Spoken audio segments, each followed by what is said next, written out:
अस्सलामुअलैकुम। कैसे हैं आप सब? उम्मीद करती हूँ सब खैर आफियत के साथ होंगे। Welcome back to my channel, welcome back to another vlog also.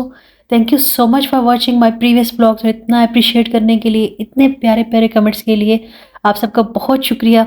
और कुछ कमेंट्स जो आए थे इंशाल्लाह इंशाल्लाह मैंने जल्द उन पे वीडियोज़ बनानी है। मेरा मार्च, अप्रैल, मई जो है वो बहुत, बहुत, बहुत बिज़ी गए, लेकिन फिर भी मैं आप लोगों के लिए साथ-साथ कैप्चर कर रही हूँ वीडियोज़ ताकि मैं अच्छे-अच्छे व्लॉग्स बना सकूँ।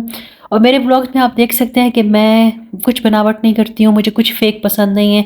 ना मैं खुद फ़ेक हूँ, ना मैं फ़ेक चीज़ें बनाती हूँ, ना मैं कुछ फ़ेक दिखाना चाहती हूँ। जैसी मेरी लाइफ़ चल रही है मैं वैसी ही दिखाती हूँ। हाँ, कुछ ज़्यादा एफ़र्ट करके ज़्यादा अच्छे तरीके से चीज़ बनाई जा सकती है, लेकिन जब आप मसरूफ़ हो, आपको मालूम है कि आपकी ज़िंदगी में और कितने अदर टास्क भी हैं और आपने उन सबको फुलफ़िल करना है।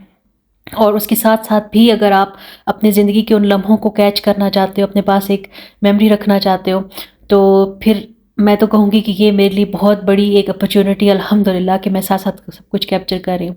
यहाँ पे था जनाब यूनिवर्सिटी में फ़ीका। फ़ीका जो है यहाँ पे एक आम कॉफ़ी का डे नहीं होता। फ़ीका जो है आप सबके लिए मैंडेटरी है, कंपल्सरी है कि आपने ज़रूर अपना ऑफ़िस छोड़ के लंच टाइम पे या कॉफ़ी टाइम पे सबके साथ जाके बैठना है। अब दुनिया की सारी बातों को छोड़कर आपस में बैठ के अच्छे से एंजॉय करना है, अच्छी-अच्छी बातें करनी है। और यहाँ पे मैं किचन की तस्वीरें ले रही थी और मुझे बड़ा अच्छा लग रहा था कि ये जो है टेप जिसके ऊपर आप लिख भी सकते हैं, और अगर आपने अपने खानों को टैग करना है, लगाना है उसके ऊपर कुछ भी लिख के कि ये किसका खाना है, इसको या कोई स्पेशल कुछ लिख के रखना है, तो उसके लिए स्पेशल ये टेप भी मौजूद थी। हर फ्रिज के बाहर में लगी हुई थी, तो बड़ा मुझे एक अच्छा लगा, एक अनोखी सी चीज़ थी। और साथ में सीज़र भी थी कि छोटा-सा काट लो उसके ऊपर लिख दो। अच्छा, वापसी में आते हुए ना हमें मुझे जो है मैं किसी से बातें कर रही थी और अचानक से मैंने जब उनसे पूछा आप कहाँ से हैं? No, first she asked me, so I was like मैं पाकिस्तान से हूँ। देन उन्होंने हँसना शुरू कर दिया, तो मुझे थोड़ा-सा ना अजीब लगा। मैंने कहा पता नहीं क्यों हँस रही हैं? मुझे 1% भी नहीं था कि ये भी पाकिस्तान से होंगे। मैंने उनसे पूछा आप कहाँ से हैं? मैंने कहा आप क्यों हँस रही हैं? आखिर मैंने पूछ ही लिया, मतलब वो हँसे जा रही। मैंने कहा आप क्यों हँस रही हैं? देन शी सेड कि मैं भी पाकिस्तान से हूँ। सो मतलब बड़ा अच्छा लगा ये सुन के। और फिर क्या हुआ, मैंने उनको बताया, मैंने कहा हमें इतनी मुश्किल हुई हलाल खाना ढूँढने में और हम ईका पे गए थे और इस तरह, तो मैं इतनी चीज़ें जो है वो बाय नहीं कर सकी। और रोज़ा भी था, सब कुछ। तो कहती हैं अच्छा ऐसा करते हैं कि मैं अगले स्टॉप पे उतर जाती हूँ आपके साथ, और उसके बाद जो है ना मैं अच्छा सा आपको हर चीज़ जो है लेबल पढ़ के ले दूँगी, आपको जो भी बाय करना हो। तो माशाल्लाह से उन्होंने हर चीज़ की हेल्प की। किचन की जितनी चीज़ें चाहिए थी सब कुछ वो याद रख रही थी। ये भी चाहिए होगा, मिर्च चाहिए, हल्दी चाहिए, काली मिर्च चाहिए, नमक मैंने उनको बताया मौजूद है। और साथ-साथ वो मुझसे सारी चीज़ें भी पूछती जा रही थीं, जो-जो कुछ मेरे पास मौजूद था, और जो नहीं था तो हम लेते जा रहे थे। इस रोटी के बारे में उन्होंने मुझे बताया कि ये खुबज़ रोटी खुबज़ की तरह थी, like she didn't say it's खुबज़, बट ये 4-5 रोटी से मौजूद होती हैं। आप आराम से जितना आपको चाहिए उस हिसाब से आप इसको गर्म करके इस्तेमाल कर सकते हैं। तो ये जनाब मेरी सारी शॉपिंग थी और ग्रॉसरी थी। मैं आई, आके मैंने सिर्फ़ एक बनाना शेक या पता नहीं स्ट्रॉबेरी शेक जो भी था वो मैंने पिया, और मैंने मतलब लाइक अफ्तार के वक़्त। और मेरे अंदर इतनी हिम्मत नहीं थी कि मैं कुछ पकाती करती। मैं इतनी ज़्यादा थक गई थी चल-चल के, और इतना ज़्यादा कुछ उठा के ग्रॉसरी करके, इतने बड़े-बड़े शॉपिंग बैग्स उठा के चलने की मुझे आदत बिल्कुल भी नहीं थी।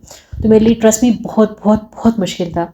तो मुझे आके थोड़ा-सा टेम्परेचर भी हो गया, और जब रोज़ा खुलने का टाइम हुआ और मुझे फ़ील हुआ कि अब रोज़ा खुलने का टाइम है, तो मैंने सिर्फ़ वो जो मिल्क शेक था, बनाना का जो भी था, अब मुझे इसका याद नहीं है कि चॉकलेट वाला था या बनाना था, मैंने वही एक पी लिया। और बस यही मेरी अफ्तारी थी। उसके बाद फिर मैंने सुबह के टाइम पे जाके अपनी जो सहरी तैयार करनी थी वो की। ये सारी शॉपिंग मैं करके लाई थी, और अभी साथ-साथ निकाल के अब ये सहरी का टाइम है, मैं साथ-साथ रख रही हूँ। थोड़ी-सी जान आई हुई थी, थोड़ी-सी फ्रेश हुई हुई थी, तो मैंने कहा चलें हर चीज़ जो है वो अच्छे से रख देती हूँ। और था मेरे लिए बहुत मुश्किल साथ में वीडियोस बनाना, लेकिन मैं क्योंकि अपनी खुशी, अपना एक्सपीरियंस आप लोगों के साथ शेयर करना चाह रही थी और हर चीज़ को अच्छे से कैप्चर भी करना चाह रही थी, तो मैंने किया। लेकिन नेक्स्ट के जो व्लॉग्स आप लोग देखोगे इंशाल्लाह ताला, उसमें मैंने थोड़ा-सा ठहर-ठहर के कुछ बनाया है। मतलब ऐसा नहीं किया कि जल्दी-जल्दी से बनाती जाऊँ, तो क्योंकि देखने में जो है वो मतलब इतना वो अच्छा नहीं लगता है। तो इस वजह से मैंने सोचा इंशाल्लाह नेक्स्ट व्लॉग्स जो है वो आराम से बनाऊँगी। यहाँ पे जनाब मेरी सहरी का टाइम हो चुका था, और मैंने अपने पास जो-जो कल बाय करके लाई थी, जूस वगैरह भी रख लिए, मैंने एग्स भी बॉयल किए, मैंने बन भी रख लिया। मक्खन में बड़ी खुश थी कि वो इतना अच्छा, क्योंकि फ्रिज में नहीं रखा था, तो बहुत मतलब मज़े का मेल्ट हुआ हुआ था।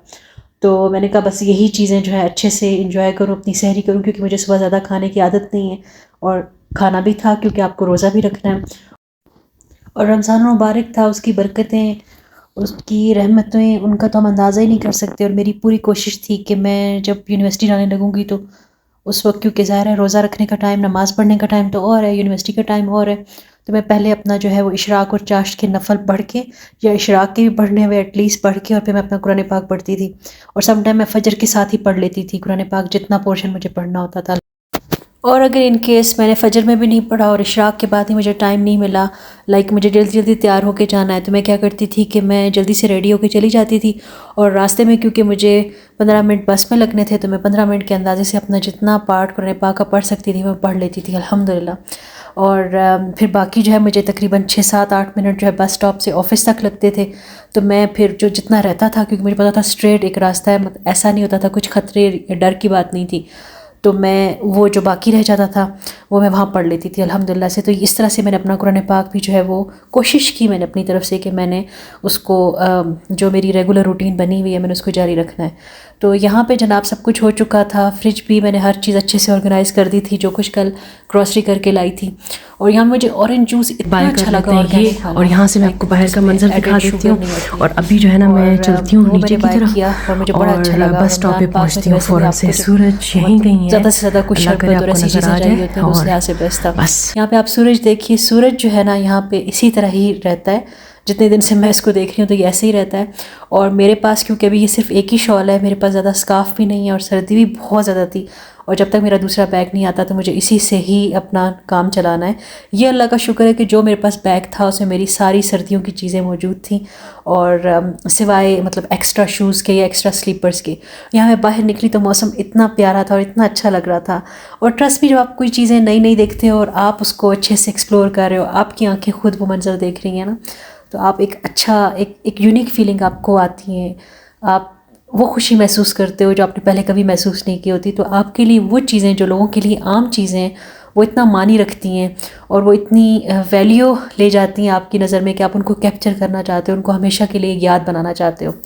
तो यहाँ पे मेरा भी यहाँ से अपार्टमेंट से लेके बस स्टॉप तक जाना एक यूनिक एक्सपीरियंस था, जो कि साउथ अफ्रीका में हम ऐसा एक्सपीरियंस नहीं ले पाते। यहाँ पे सेफ्टी सिक्योरिटी के बहुत इश्यूज़ होते हैं। यहाँ पे आपके घर के सामने बोल्ट आएगी, लाइक ज़्यादातर साउथ एशियन पीपल हम लोग ऐसे ही करते हैं कि हमारी बस बोल्ट ऊपर बुक हुई भी होती है, हमारे घर के पास आती है, एंड दैट्स इट। हम लोग ऐसे जहाँ पे जिस डेस्टिनेशन पे जाना हम पहुँच जाते हैं, जहाँ से बुक करना वापस आ जाते हैं। सो यहाँ मुझे बहुत अच्छा लग रहा था, सब कुछ अच्छे से देखना, हर चीज़ को मैं अच्छे से देख रही थी, एंजॉय कर रही थी, एब्जॉर्ब कर रही थी। और सामने बर्फ़ जमी हुई नज़र आई, मैंने सोचा इसीलिए रात को -2 टेम्परेचर था। सो यहाँ पे जो है आप देख सकते हो हल्की हल्की धूप और बड़ा प्यारा मौसम। बस स्टॉप जो है बिल्कुल करीब था। यही जो है रूटीन थी, इसको सीखना था, बस नंबर्स को जानना था, किस तरफ बस जा रही है तो आपकी यूनिवर्सिटी की तरफ जा रही है, किस तरफ जा रही है तो आपके अपार्टमेंट की तरफ जा रही है। तो छोटी छोटी चीज़ें थी जिनको याद रखना बहुत बहुत ज़रूरी था। खैर बड़ा क्यूट सा, बड़ा अच्छा एक्सपीरियंस था, बड़ा यूनिक एक्सपीरियंस था, क्योंकि बस में मैंने कभी इस तरह साउथ अफ्रीका में ट्रैवल नहीं किया था। और इमेजिन कीजिए कि मुझे अब पता चला है कि साउथ अफ्रीका में भी ऐसी बसेस हैं, बट मतलब नॉर्मल एवरीडे ट्रैवल की नहीं है। सिटी टू सिटी जो है वो ट्रैवल करने के लिए लोग इन बसों में बैठते हैं, और बहुत कंफर्टेबल, बहुत लग्जूरियस बसेस हैं। और ये मुझे अब आके पता चला है, और इससे पहले मुझे बिल्कुल पता नहीं था। इससे पहले मुझे यही था कि ऊबर बुक करो, बोट बुक करो, या स्पेशल कार, या कोई भी जो व्हीकल आपको बुक करवानी है वो बस बुक करवा के अपनी डेस्टिनेशन पे जाओ। अच्छा, यहाँ पे हमें जो है वो यहाँ की सिम लेनी थी, ताकि हमें जब हम बस स्टॉप पे हों या हम बाहर हों, क्योंकि अपार्टमेंट में भी वाईफाई था, यूनिवर्सिटी में भी वाईफाई था। अब मसला क्या था कि हमारे पास जो है, जब हम बस स्टॉप पे खड़े हैं और हम एक दूसरे से कम्युनिकेट करना है, हमारे पास वाईफाई नहीं था। और ज़ाहिर आपके पास डेटा होना ज़रूरी है, डेटे के लिए सिम होना ज़रूरी है। सो हम लोगों ने यहाँ पे सिम आके परचेज़ की, जो कि हमें हमारे पासपोर्ट पे मिली। तो मतलब कुछ ऐसे मामलात थे जहाँ पे सिम मिलना बड़ा मुश्किल था, लेकिन अल्हम्दुलिल्लाह ये सिम हमें अच्छे से मिल गई। फिर जनाब मेरे चार्जर का बड़ा इशू हो गया, चार्जर का जो प्लग था वहाँ के लिए कंपैटिबल नहीं था। और आप लोग भी अगर साउथ अफ्रीका से जा रहे हो या पाकिस्तान से जा रहे हो तो ये याद रखिएगा कि ये वाला प्लग जो है ये स्वीडन में बिल्कुल नहीं चलता। आपके पास 2 वे प्लग होना चाहिए, ये आपको याद रखना है। तो मैं 2 वे प्लग ढूंढती रही, मतलब कहीं से नहीं मिला। और फिर क्या हुआ कि हम लोगों ने चार्जर का जो दूसरा पार्ट था, लाइक 2 आपके पास जो लैपटॉप का चार्जर होता है उसमें 2 पार्ट्स होते हैं, तो हमने दूसरा पार्ट जो है वो 2 वे वाला ले लिया, तो उससे ही काम। फिर मैंने बड़ी प्यारी खूबसूरत यहाँ से एक बॉटल भी बाय की और लंच के लिए बड़े प्यारे 2 कंटेनर्स भी बाय किए। और टूथपेस्ट मुझे लेनी थी क्योंकि मेरे दूसरे बॉक्स में थी, सो यहाँ से मैंने जो है टूथपेस्ट ले लिया। और बाकी चीज़ें भी देख रही थी कि अगर अच्छी मुनासिब प्राइस की हुई तो फिर इंशाल्लाह ताला नेक्स्ट टाइम निकाल के फिर मैं यहीं से बाय कर लूँगी। लेकिन बाद में मुझे अंदाज़ा हुआ कि यहाँ की प्राइस और साउथ अफ्रीका की प्राइस में डबल का फ़र्क था। लाइक अगर साउथ अफ्रीका में चीज़ 20 रैंड की है तो स्वीडन में वो 40 रैंड के हिसाब से होगी, तो इतना ज़्यादा फ़र्क था। उसके बाद नेक्स्ट टारगेट हमारा ये था कि हम लोगों ने बाय करना है ट्रैवल कार्ड पूरे मंथ का। तो हम लोगों ने आते साथ ही मतलब 1 या 2 दिन के बाद हम लोगों ने ट्रैवल कार्ड ले लिया, जिसका फ़ायदा ये हुआ कि आप कहीं भी जाते हो तो आपका टिकट जो है वो 75 मिनट में एक्सपायर नहीं होगा। यहाँ पे ये था कि अगर आप टिकट बाय करते हो तो 75 मिनट्स के अंदर अंदर आप उस टिकट को दोबारा यूज़ कर सकते हो। लाइक आप जितनी 10 दफ़ा भी जाना चाहो 75 मिनट के अंदर अंदर वापस वो टिकट यूज़ हो सकता है।